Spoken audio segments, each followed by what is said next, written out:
Praise Lord. നിങ്ങളെ എല്ലാവരെയും blessed മോർണിംഗിലേക്ക് യേശുക്രിസ്തുവിന്റെ നാമത്തിൽ സ്വാഗതം ചെയ്യുന്നു.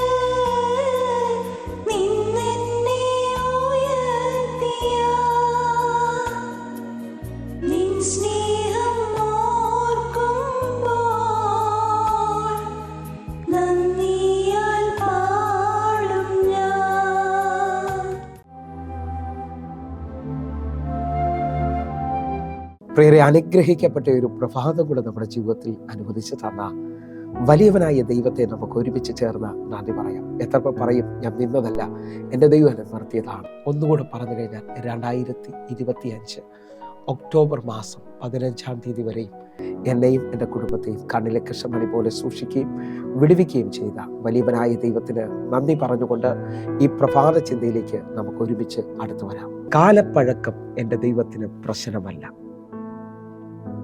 പ്രിയരെ, പ്രാരംഭവാക്യത്തിലേക്ക് വിശുദ്ധ മാർക്കോസ് എഴുതിയ സുവിശേഷം 5-ാം അധ്യായം അതിൻ്റെ 26-27 വാക്യങ്ങൾ. പല വൈദ്യന്മാരാലും ഏറിയൊന്ന് സഹിച്ച് തനിക്കുള്ളതൊക്കെയും ചെലവഴിച്ചിട്ടും 27-ാമത്തെ വാക്യം. ഒട്ടും ഭേദം വരാതെ ഏറ്റവും പരവശയായി തീർന്നിരുന്ന ഒരു സ്ത്രീ യേശുവിൻ്റെ വർത്തമാനം കേട്ടു. പ്രിയരെ, ഈ പ്രഭാതത്തിൽ ദൈവം നമ്മോട് ഇടപെട്ട അനുഗ്രഹിക്കപ്പെട്ട വചനത്തിനായി നമുക്ക് ഒരുമിച്ച് ചേർന്ന ദൈവത്തിന് നന്ദി പറയാം. ഈ പ്രഭാതത്തിൽ നാം ചിന്തിക്കുന്നത് കാലപ്പഴക്കം ദൈവത്തിന് പ്രശ്നമല്ല എന്നുള്ളതാണ്. ഇന്നും ഞാൻ നിങ്ങൾ വായിച്ചു കേട്ട വചനം നമുക്കെല്ലാവർക്കും സുപരിചിതമാണ്. 12 വർഷമായി രക്തസ്രാവമുള്ളവൾ, അവളുടെ പേരവിടെ കൊടുത്തിട്ടില്ല, എന്നാൽ വിശ്വാസത്താൽ അവൾ യേശുവിൻ്റെ വസ്ത്രത്തിൻ്റെ തൊങ്ങൽ തൊട്ട് സൗഖ്യം പ്രാപിക്കുകയാണ്.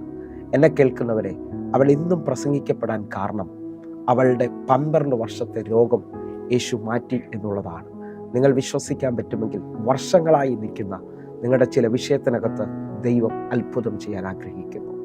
നിങ്ങൾക്കൊന്നുകൂടെ നോക്കാമെങ്കിൽ യോഹന്നാന്റെ സുവിശേഷത്തിൽ കാണാം, ബെഥെസ്ദ കുളക്കടവിൽ 38 വർഷമായി സൗഖ്യം കിട്ടാതെ ഒരു കിടക്കയിൽ കിടക്കുന്ന ഒരു മനുഷ്യനെ കാണാൻ കഴിയും. എന്നാൽ അവൻ്റെ സാഹചര്യം അനുസരിച്ച് ഇനി അവന് സൗഖ്യമില്ല എന്ന് ലോകം വിളിച്ചു പറയുമ്പോൾ യേശു അവൻ്റെ അടുക്കൽ വന്ന് അവനെ സൗഖ്യമാക്കുന്നത് കാണാൻ കഴിയും. നിങ്ങൾ വിശ്വസിക്കാമെങ്കിൽ എൻ്റെ ദൈവത്തിന് കാലപ്പഴക്കം പ്രശ്നമല്ല. വർഷങ്ങളായിട്ട് നിങ്ങളുടെ കുടുംബത്തിൻ്റെ, നിങ്ങളുടെ വ്യക്തിപരമായ ജീവിതത്തിൽ, തലമുറയുടെ ആവശ്യങ്ങളിൽ ഇനി വഴിയൊന്നും തുറക്കത്തില്ല എന്ന് പറയുന്ന വിഷയങ്ങളിൽ ഈ പ്രഭാതത്തിൽ വിശ്വസിക്കാമെങ്കിൽ ഈ പ്രഭാതത്തിൽ ദൈവം എന്നോട് നിങ്ങളോട് പറയുന്നു, ഇത് വിടുതലിൻ്റെ പ്രഭാതമാണ്, ഇതൊരു അത്ഭുതത്തിൻ്റെ പ്രഭാതമാണ്. സ്വീകരിക്കാൻ പറ്റുമെങ്കിൽ ഇതാ ഈ ചിന്തിക്കുന്ന 2 വാക്യങ്ങളിൽ നിന്ന് ആഴമായ 3 കാര്യങ്ങൾ ദൈവം നമ്മോട് സംസാരിക്കാൻ പോവുകയാണ്. എന്നെ ശ്രദ്ധിക്കുന്നവരെ, 26-ാമത്തെ വാക്യത്തിൽ നമുക്കൊന്നുകൂടെ ഒന്ന് ചിന്തിക്കാം. 26-ാമത്തെ വാക്യത്തിൽ നിന്ന് 2 ചിന്തകൾ. പല വൈദ്യന്മാരാലും ഏറി ഒന്ന് സഹിച്ച. ഇവിടെ നിങ്ങൾക്ക് ആഴം കാണാൻ കഴിയും. ഈ സ്ത്രീ പല വൈദ്യന്മാരാലും ഏറി ഒന്ന് സഹിച്ചു.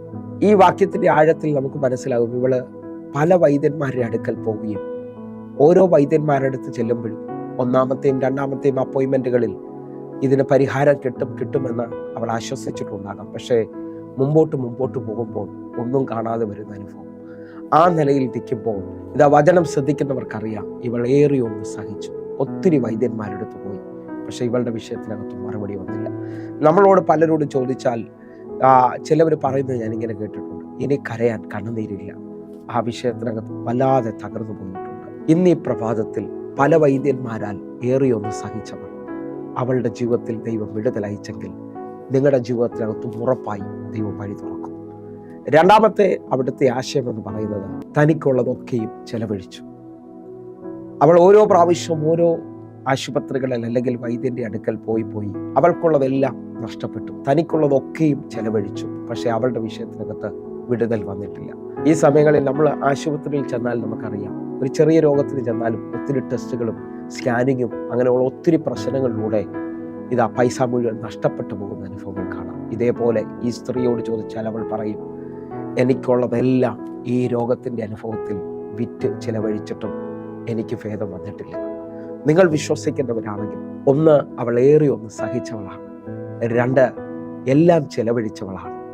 ഈ നിലയിൽ ആരെങ്കിലും എന്നെ ശ്രദ്ധിക്കുന്നുണ്ടെങ്കിൽ, എല്ലാം നോക്കിയിട്ടും ഒരു വിടുതൽ കണ്ടില്ല, എല്ലാം നഷ്ടപ്പെട്ടിട്ടും ഇന്നും കണ്ണുനീരിൻ്റെ അനുഭവത്തിലാണ്. ഇന്ന് നിങ്ങളുടെ പ്രഭാതമാണ്. ഇന്ന് നിങ്ങൾക്ക് വേണ്ടി ഒരു അത്ഭുത കർത്താവ് ചെയ്യാൻ പോവുകയാണ്. ആരും സഹായിക്കാനില്ലാത്തവനെ ദൈവം സഹായിക്കും. എങ്കിൽ 3-ാമത്തെ ചിന്ത ആ 27-ാമത്തെ വാക്യമാണ്. നിങ്ങൾ ശ്രദ്ധിക്കണം. ഒട്ടും ഭേദം വരാതെ ഏറ്റവും പരവശയായി തീർന്ന ഒരു സ്ത്രീ യേശുവിൻ്റെ വർത്തമാനം കേട്ടു.